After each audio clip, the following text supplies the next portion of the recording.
প্রেক্ষাপট প্রেক্ষাপট যখন পাকিস্তানে খেলতে যাই, সেম চিন্তাধারায় ছিল যে আমরা জেতার জন্য খেলবো। আনফর্চুনেটলি আমরা জিততে পারিনি, কিছু মিস্টেক করেছিলাম যে জন্য আমরা রেজাল্ট করতে পারিনি। বাট আমার মনে হয় আমরা শ্রীলঙ্কা সিরিজটা ওভারঅল ফার্স্ট ম্যাচ হারার পরে আমরা ভালো মতনই কাম ব্যাক করেছি। অবশ্যই আমাদের প্রত্যেকটা প্লেয়ারের ভিতরেই কনফিডেন্স সে গ্রো আপ করেছে, but at the same time different condition, different team, different ball and bat game. So আমার কাছে মনে হয় যে পার্টিকুলারলি আপনার ওই দিনে আবার ওইভাবেই গুড ক্রিকেট খেলতে হবে। কনফিডেন্স লেভেল আপনাকে সাহায্য করবে, but at the same time আপনার কনসেন্ট্রেট লেভেল কেমন আছে ওই জায়গাটা ধরে রাখার জন্য আমার মনে হয় ওইটা বেশি জরুরি হবে সামনের ম্যাচের জন্য।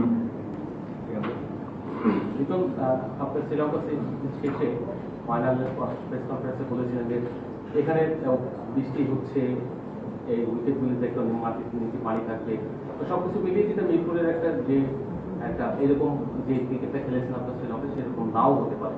তো তারপরে আজকে উইকেট দেখার পর আপনার কি মনে হয়েছে যে এখানে আপনার সবসময় খেলাগ্রস্ত এই কন্ডিশনে পাকিস্তানকে শুরু থেকে বিট করার মতো মেন্টালিটি বা স্ট্রেংথ আপনাদের রয়েছে কিনা? ডেফিনেটলি যে কোনো টিমকে বিট করার মতো মেন্টালিটি আমাদের আছে এবং আমরা সে চেষ্টাই করব। বাট পার্টিকুলার ওই দিনটাতে আপনাকে ভালো ক্রিকেট খেলতে হবে। তার মানে এই না যে হোম কন্ডিশন বলে যে আমরাই বেটার ক্রিকেট খেলবো, তা না। আগেও বলেছি পাকিস্তান গুড সাইড এবং তারা ম্যাক্সিমাম প্লেয়ারই এই বিপিএলে খেলে থাকে। সো তারাও সেই কন্ডিশনটা সম্বন্ধে জানে। আমরা চেষ্টা করবো আমাদের ভালো ক্রিকেটটা খেলার। দুই রকমের একটা ইয়ে থাকে, যেমন এই বছর বিপিএলে যখন খেলা হয়েছে তখন যারা সন্ধ্যার ম্যাচে আগে ব্যাটিং করে তাদের অ্যাভারেজ 150 উপর, টিমের 150 রানস করে অ্যাটলিস্ট 200 রানের ইনিংস আসে। যদি আমরা টি20 ইন্টারন্যাশনাল দেখি সেই অ্যাভারেজটা আবার 125-এর ঘরে চলে যায়। যদি আপনি গত 5টা ইনিংসই দেখেন এই মাঠে, যেটা হচ্ছে জিম্বাবুয়ের সাথে গত বছর, তার আগে অস্ট্রেলিয়ার সাথে পাকিস্তানের অনেকদিন এখানে টি20 ইন্টারন্যাশনাল হয়ে উঠছে।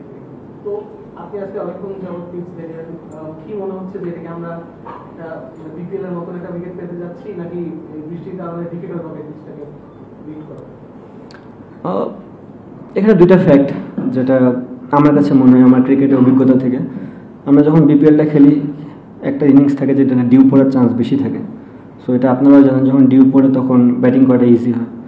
আর বিপিএলে আমার মনে হয় না প্রত্যেকটা টিমে 5টা কোয়ালিটি অফ বলার থাকে। সো যে কারণে আমরা 2-1টা বলারকে ইউটিলাইজ করলে রানটা বেড়ে যায়। So but national team different জায়গা, আপনার প্রত্যেকটা টিমে 5-6টা ভালো কোয়ালিটি বলার থাকে। সো আমার মনে হয় হাই স্কোরিং না হলেও খেলাটা জমবে খুব। আমার কাছে মনে হয় বোথ সাইডই ইভেন থাকবে।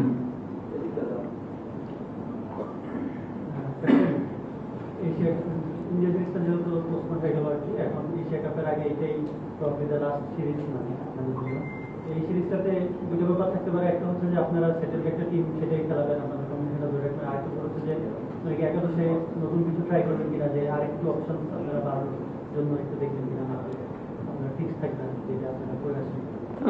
দেখা যাক, পার্টিকুলার দিন পার্টিকুলার কন্ডিশনের উপরে আমরা বিবেচনা করব। আমাদের টিমের যে ব্রেঞ্চ স্ট্রেংথটা এখন আছে, আমার মনে হয় সবাই ক্যাপাবল ওই জায়গাটায় খেলার মতো।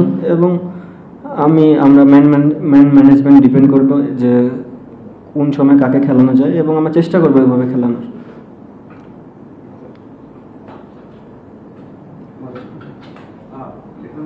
আপনি ভালো স্টার্ট পেয়েছেন, ওখানে ক্যাপ্টেন্সিও ভালো গেছে। মানে এর আগে অনেকবার কথা হয়েছে যে হয়তো আপনার অনেক শেকি থাকলে বা সাবেকরাও বলেছেন যে হয়তো ক্যাপ্টেন্সি বা ব্যাটিং এর শেকি মনে হয়, বাট আপনি একটা মোমেন্টাম পেয়েছেন। হয়তো 2টা সিরিজের আগে বললেন, অনেকে কোশ্চেন করে যে আরও সিরিজ এবং পাকিস্তান যে খারাপ গেছে।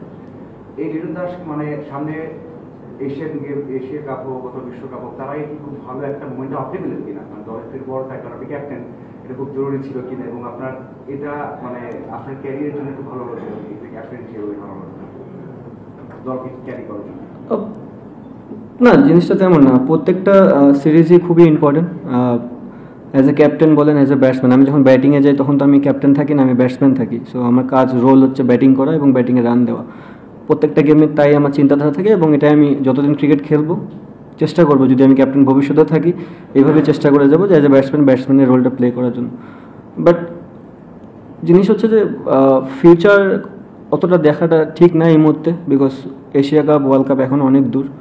আমার মনে হয় পার্টিকুলার যে টাইমটা, যে সিরিজগুলো আমরা খেলি, যেহেতু শ্রীলঙ্কা আমাদের একটা ভালো সিরিজ গেছে ওভারঅল ফুল টিমের, আমরা চেষ্টা করবো এই কনফিডেন্সটার জন্য ফুল টিমে আবার ধরে রাখতে পারি মিরপুরেও। দেন বাদবাকি আমাদের হাতে সময় থাকবে, ক্যাম্প করব আমরা, আবার নেক্সট কোনো সিরিজ খেলবো, দেন আলাদা একটা প্ল্যানিংয়ে যাব। অবভিয়াসলি আমাদের একটা প্ল্যানিং তো আছে যে আমরা ওয়ার্ল্ড কাপ খেলতে যাব, বিগ ইভেন্ট, তার আগে এশিয়া কাপ আছে। বাট তার আগে যে কিছু জিনিস যে মানে আপনি এক ধাপে তো 10 তলায় উঠতে পারবেন না, 1 2 3 করে আগাতে হবে। তো আমাদের এই ধাপগুলো হচ্ছে এই জায়গায় আমরা চেষ্টা করবো এখানে ফুলফিল করার জন্য। আপনি বলেছিলেন সার্ভিস ফার্স্ট, সেখানে ব্যাটিং ট্র্যাক বলে মেহেদী মিরাজ এবং স্পিন ট্র্যাক বলে মিরপুরের উইকেটটা আসলে কেমন দেখছেন, কার সম্ভাবনা বেশি? দুইজনের সম্ভাবনাই খুব বেশি। আমরা ডিসাইড করে কালকে দেখতে পারবেন। ভাই আমার দুইটা প্রশ্ন। প্রথম প্রশ্ন হচ্ছে যে কোনো টি20 টিমে তানজিদ হাসান তামিম এবং শেখ মেহেদী কতখানি ভ্যালু অ্যাড করে? তারা দেখা যায় পাওয়ার প্লে খুবই রিস্কি জায়গা, তারা দুই জায়গাটায় দুই পজিশনে ভালো করে। তানজিদ হাসান তামিম শেখ মেহেদী পাওয়ার প্লে বোলিংটা খুব ভালো করেন, তানজিদ তামিম আর পাওয়ার প্লে ব্যাটিংটা খুব ভালো করেন। নো ডাউট, একটা ওপেনারকে আপনার তো ব্যাটিং ভালো করতেই হবে। শুধু তামিম না, আমার মনে হয় বাংলাদেশে যারাই ওপেনার আছে, ইমনও কিছুদিন ধরে ওপেন করতেছে, 2-1 ম্যাচ খুবই ভালো ইনিংস খেলেছে এবং ইনফ্যাক্ট তো ইউএসএতে 100 মেরেছে, তো এটা বিগ অ্যাচিভমেন্ট। প্রত্যেকটা ওপেনার না, শুধু যে ব্যাটসম্যান যাবে তারই রোল হচ্ছে ইনিংসটা বড় করা এবং ইফেক্টিভ ইনিংস খেলা, টিমের জন্য কতটা ভাইটাল রোল প্লে করতে পারতেছে।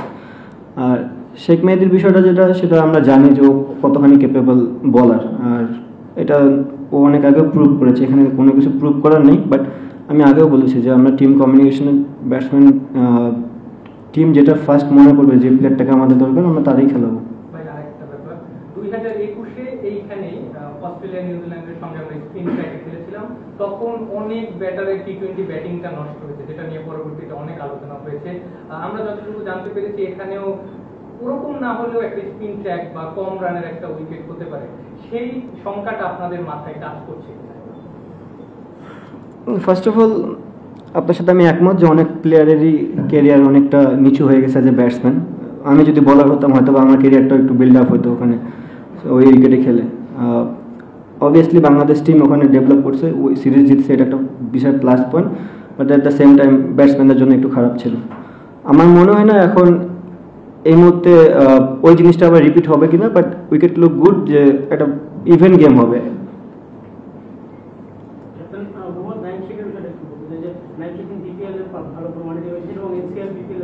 একটু আসতে হবে, সরি ভালো করে টি20 ব্যাক করেছেন, তিনি ওয়ার্ল্ড রেকর্ডে বেঞ্চে ছিলেন, সেটা আপনার টিম না, আপনি ক্যাপ্টেন না, টি20তে আপনি ক্যাপ্টেন এবং তিনি প্রথম ম্যাচটা খেলার পরে 2 ম্যাচ বেঁচে ছিলেন। প্রথম ম্যাচটা তো খেলার কথা ছিল না, যাকে তুমি গেছে। তো একজন প্লেয়ার যখন আসলে এরকম ভালো খেলে, কয়েকটা টুর্নামেন্ট ভালো খেলেছে, টিমে আসে এবং প্রতিষ্ঠা তার বেঞ্চে বসে থাকবে, আসলে তার জন্য মেন্টালি ডাউন হওয়ার একটা বিষয় কিনা, বা সে ক্যাপ্টেন হিসেবে এসব ক্ষেত্রে আপনার মেসেজটা কি থাকবে ঠিক আছে? আমার কাছে মনে হয় না যে প্রফেশনাল প্লেয়ারে আপনার মেন্টালি ডাউন হওয়ার কোনো চান্স এখানে আমি দেখি না। হ্যাঁ, আপনি এটাও বুঝতে হবে, আপনি যে কোনো প্লেয়ারই যখন বাংলাদেশ টিমে ঢুকবে ডোমেস্টিকে রান করে ঢুকবে, বাট আপনি যার জায়গাটা নেবেন, যার জায়গাটা খেলবেন, সে তো ন্যাশনাল টিম খেলতেছে এবং প্রুভেন। সো তার জায়গায় আসতে গেলেও আপনাকে এরকম সিচুয়েশন পার করে আসতে হবে। যেমন আপনি বললেন যে জাকির ইনজুর থাকার কারণে সে খেলতে পারেনি, জাকির যদি ইনজুর না থাকতো না, আমি খেলতেও না। সো জিনিসগুলো এখনও তারও অনেক সময় আছে, অপরচুনিটি আসবে, যদি অপরচুনিটি আসে সে চেষ্টা করবে 100% দেওয়ার। আমি বিলিভ করি নাইমের সেই ক্যাপাবিলিটি আছে, নাইম ওটা গ্র্যাব করতে পারবে। ধারাবাহিক সিরিজে ভালো করার আসলে উদাহরণ খুবই কম, তো আপনারা একটা জায়গা থেকে ভালো সিরিজ জিতে আসলেন এবং অনেকটা সেম উইকেট ধরা হচ্ছে যে শ্রীলঙ্কায় যে ধরনের উইকেট হতে এখানে সেই ধরনের উইকেট হতে পারে।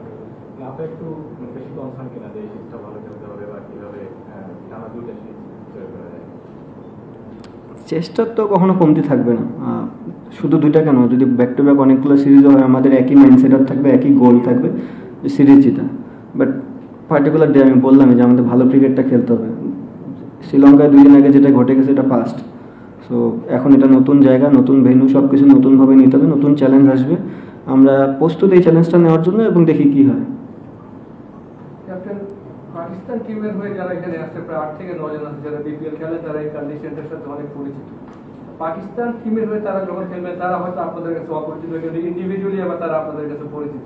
এই ব্যাপারটা আসলে আপনি কিভাবে দেখেন যে তারা কি কোনো এটা থেকে অ্যাডভান্টেজ পাবে, বা বাংলাদেশ তাদেরকে নিয়ে কোনো মানে ভাবছে কিনা, বা এই ধরনের তারা যে জানে এই জিনিসটা কেমন আপনার কাছে, আপনার কি মনে হয় যে ক্যাপ্টেনের টিম হিসাবে পাকিস্তান তারা আপনার মাঠে নামছে, যারা কিছুদিন আগে হয়তো আপনাদের সাথে বিভিন্ন টিম না, এটা তো খুব ভালো জিনিস। ফ্র্যাঞ্চাইজি ক্রিকেটের মজাটাই এটা যে আপনি পুরো ওয়ার্ল্ডের সব প্লেয়ারদের সাথে খেলার সুযোগ থাকে, ফ্রেন্ডশিপ করার সুযোগ থাকে। সো আপনি যদি আপনার একটা জায়গায় স্টপ হয়ে থাকেন শুধুমাত্র ন্যাশনাল টিম, তাহলে কিন্তু আপনি বাইরের প্লেয়ার সম্বন্ধেও জানবেন না, ড্রেসিং রুমও শেয়ার করতে পারবেন না। তো আমার মনে হয় অবভিয়াসলি এটা বোথ সাইডেই কাজে দেবে। তারাও যেমন আমাদের স্ট্রং পয়েন্ট উইক পয়েন্ট জানে, আমরাও তাদের সাথে খেলি, আমরাও স্ট্রং পয়েন্ট উইক পয়েন্ট জানি। সো আমার মনে হয় না খুব একটা সমস্যা হবে, বাট ইকুয়ালি এটা খুব ভালো সাইড।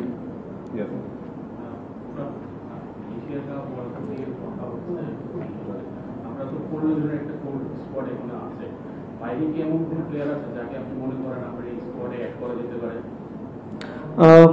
এটাই এখন আমাদের হাতে বেস্ট টিম এই মুহূর্তে। অবভিয়াসলি বাংলাদেশে অনেক ভালো ভালো প্লেয়ার আছে যারা এখনো বাইরে ডোমেস্টিক খেলতেছে।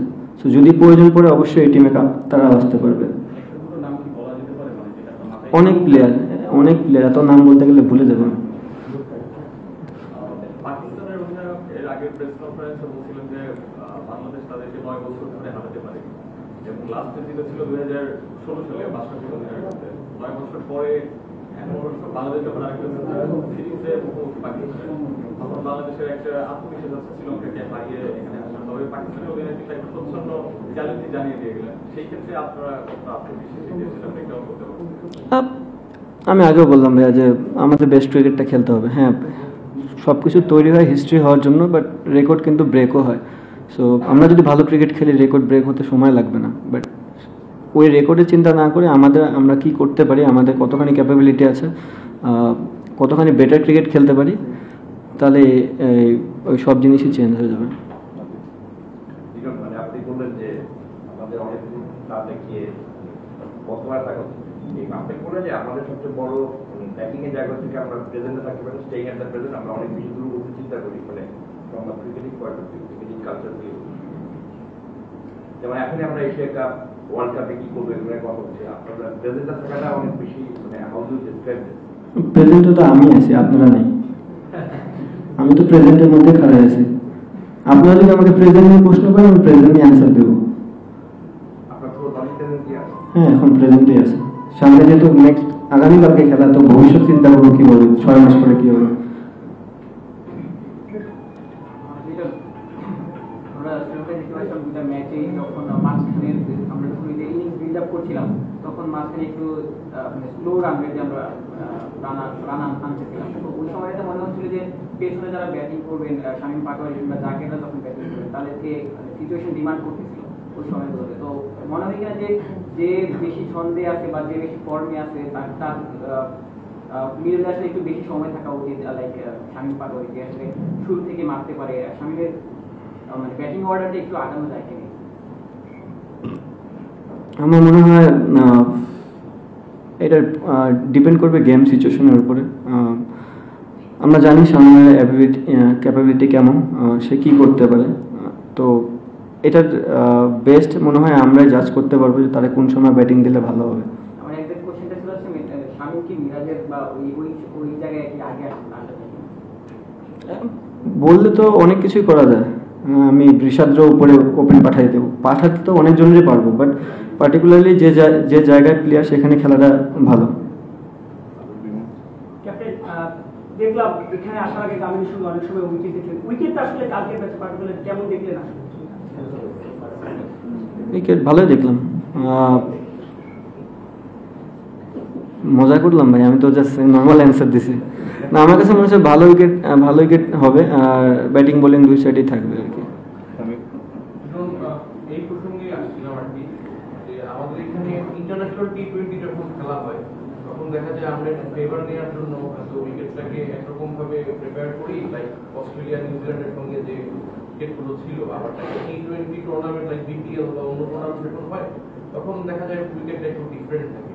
তো আপনার এক্সপেকটেশনসটা কি, যে কত পার এখানে মনে হয় আপনার কাছে যে সেফ, বা এই রেঞ্জের রান আপনাকে করলে আপনার টিম ডিফেন্ড করতে পারবে?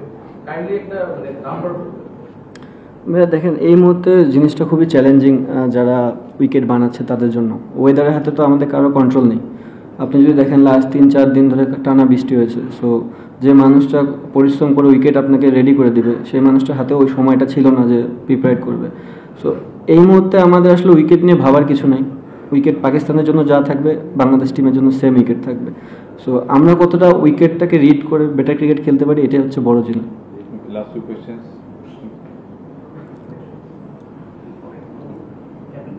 আইসিসি একটা নিয়মের চেঞ্জ আনতে যাচ্ছে যে কনকাশন সাবের ক্ষেত্রে লাইফ টু লাইফ রিপ্লেসমেন্ট আনার ব্যাপার। সেক্ষেত্রে অ্যাজ এ ক্যাপ্টেন আপনি একটা ফ্লেক্সিবিলিটি পান দুইজন অলরাউন্ডার রাখার বা মিরাজ এবং মেহেদিকে রাখার, শেখ মেহেদিকে রাখার। এই নিয়মটা চেঞ্জ হলে কি ক্যাপ্টেন হিসেবে আপনার ফ্লেক্সিবিলিটিগুলো কমে যাবে কিনা বা যে কোনো ক্যাপ্টেনের ফ্লেক্সিবিলিটি কমে যাবে? মনে হয় না, এখনো এইভাবে ডিপলি চিন্তা করে নিই। যেহেতু কনকাশনের বিষয়টা অনেক দিন ধরে হয়ে আসছে, একটা প্লাস পয়েন্ট যে আগে থেকে আপনি জানতে পারবেন কোন প্লেয়ারটা কোন রোল প্লে করবে। আগে যেটা হতো যে কনকাশনে আপনার একটা অলরাউন্ডার না থাকলে অনেক সময় ব্যাটসম্যান দিয়ে দিত, বাট এখন নেম রাইট করা থাকে যে কার পরিবর্তে কে আসবে। তো আমার মনে হয় এটা একটা প্লাস পয়েন্ট যে বোথ সাইডে, এটা এমন না যে শুধু বাংলাদেশ টিমের জন্য বেনিফিট হবে, এটা পাকিস্তানের টিমের জন্য সেম।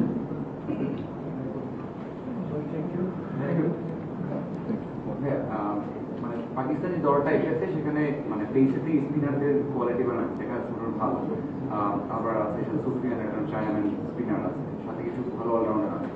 মানে যেহেতু আমাদের বাড়িতে খেলা ইংল্যান্ডকে এখানে আমরা হারিয়েছিলাম, তো সব দিক দিয়ে এগিয়ে থাকছে, কিন্তু ওই জায়গাতে একটু কি আমাদের কি মানে ভয়ের কারণ হতে পারে কিনা স্পিনার থেকে? আমরা অনেক সময় কোয়ালিটি স্পিনার এগেনস্টে ব্যাটসম্যানদের উইকেট ওইভাবে ছুঁড়ে আসতে দেখি, মানে একটু কি কনসার্ন থাকছে না। আমি আগেও বলেছি যে এই সিরিজটা তো একটা ইজি হবে না। আপনার প্রশ্নের সাথে সাথেই বলি যে তাদের মিস্ট্রি বলার আছে এবং তারা ক্যাপেবল ভালো বল করার জন্য। আমাদের চ্যালেঞ্জ তো থাকবেই, মিরপুর অলওয়েজ চ্যালেঞ্জিং হয়, but at the same time আপনাকে বেটার ক্রিকেটটা খেলতে হবে, ওই চ্যালেঞ্জটা নিয়েই ক্রিকেট খেলতে হবে। এই কন্ডিশন নিয়ে আপনাদের একটু সবসময় ছিল যে মিরপুরে ব্যাটিং প্র্যাকটিস করা কিংবা মিরপুরে খেললে ক্যারিয়ারে অনেক বেশি ব্যাটারদের স্পেশালি অনেক ক্ষতি করতে হয়। এই জায়গায় কি এখন যেহেতু অনেক খেলতেই হয়, এটা হোম অফ ক্রিকেট, এখানে সিরিজ থাকে, আপনি কি মেন্টালি নিজেকে চেঞ্জ করেছেন বা এই পাকিস্তান যদি না করে থাকেন পাকিস্তান সিরিজ দিয়ে আপনি যেহেতু প্লেইংয়ে একটা সন্দেহ আছেন ক্যাপ্টেন আপনি চেঞ্জ করবেন? ফার্স্ট অফ অল ব্যাটারদের যে সবসময় সমস্যা হয় তা না, ক্লিয়ার করে দিই, পার্টিকুলার ওই দুইটা সিরিজ ব্যাটসম্যানদের একটু সমস্যা হয়েছে। চ্যালেঞ্জিং থাকে, এখানে স্পিনাররা স্পিন বল করে, ব্যাটসম্যানরাও রান করে না তা না, আপনি রানও হয় এবং পেস বোলাররাও হেল্প পায়। সো স্পোর্টিং উইকেট এটা, এবং সেম জিনিস যে বোথ সাইডের জন্যই জিনিসটা ইকুয়াল থাকবে, এমন না যে আমরাই শুধু অ্যাডভান্টেজ পাবো, তাদেরও পেস বোলিং আছে, তাদেরও স্পিনার আছে এবং তাদেরও ব্যাটসম্যান আছে। ভালো ক্রিকেট খেলতে হবে, এটাই আমাদেরটা। আপনার কথা জিজ্ঞেস করেছি আমি, আপনি নিজেকে ওইভাবে সেট করবেন কিনা যে কিন্তু খেলতেই হয় এখানে ভালো করে নিজেকে ভালো করা যায়? 10 বছর ধরে তো এইভাবেই খেলতেছি, আর কত সেট করব? পারফর্ম করতে পারতেছি না, দ্যাটস একটা জায়গা আছে যে না কন্টিনিউ পারফর্ম করাটা, ওটা আমি সবসময় চেষ্টা করতেছি, বাট প্র্যাকটিসে কখনো কমতি ছিল না এবং ভবিষ্যতেও থাকবে না।